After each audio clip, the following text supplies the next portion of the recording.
பாருங்க, சாமுவேல் அனுப்பிட்டாரு கர்த்தர்.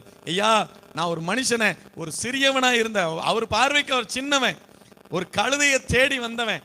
ஒரு தகப்பன் சொல்றான், ஒரு காணாம போன கழுதையை பிடிச்சிட்டு வான்னு சொல்லும் பொழுது யார் சந்திக்கிறார்?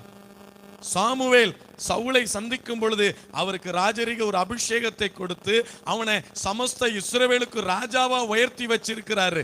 இது யாருடைய கிருபை? யாருடைய தயவு? தேவ தயவு.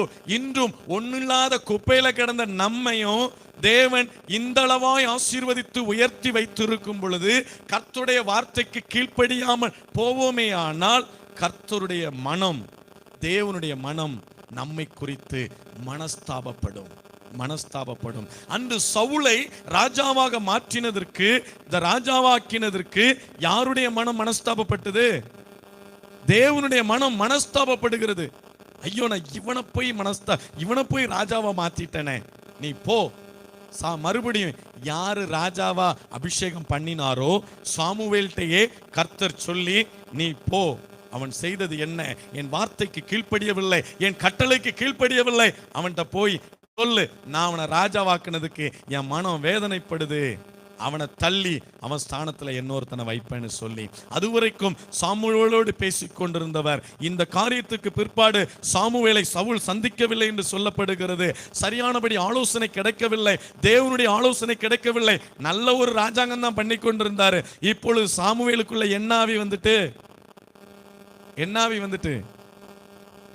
வந்துட்டுங்க, பொல்லாத ஆவி.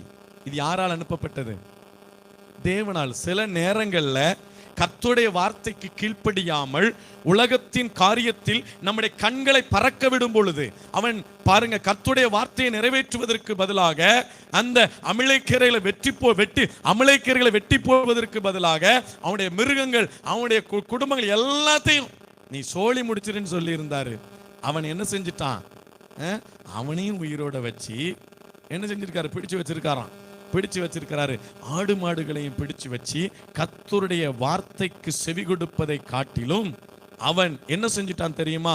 கொள்ளை பொருட்களின் மீது அவன் கண்களை பறக்க விட்டான் என்று சொல்லப்பட்டிருக்கிறது. நமக்கு முன்பதாக உலகம் திறந்திருக்கிறது. எல்லாம் இருக்கத்தான் செய்யுது, கடை வீதிகள் இருக்கத்தான் செய்கிறது, எல்லாமே இருக்கத்தான் செய்கிறது. ஆனால் எல்லாம் ஒரு மனுஷனுக்கு தேவன் கொடுத்திருக்கிறாரு, இந்த உலகத்துல கொடுத்திருக்கிறாரு. ஆனா எல்லாவற்றையும் அதை அனுபவிக்க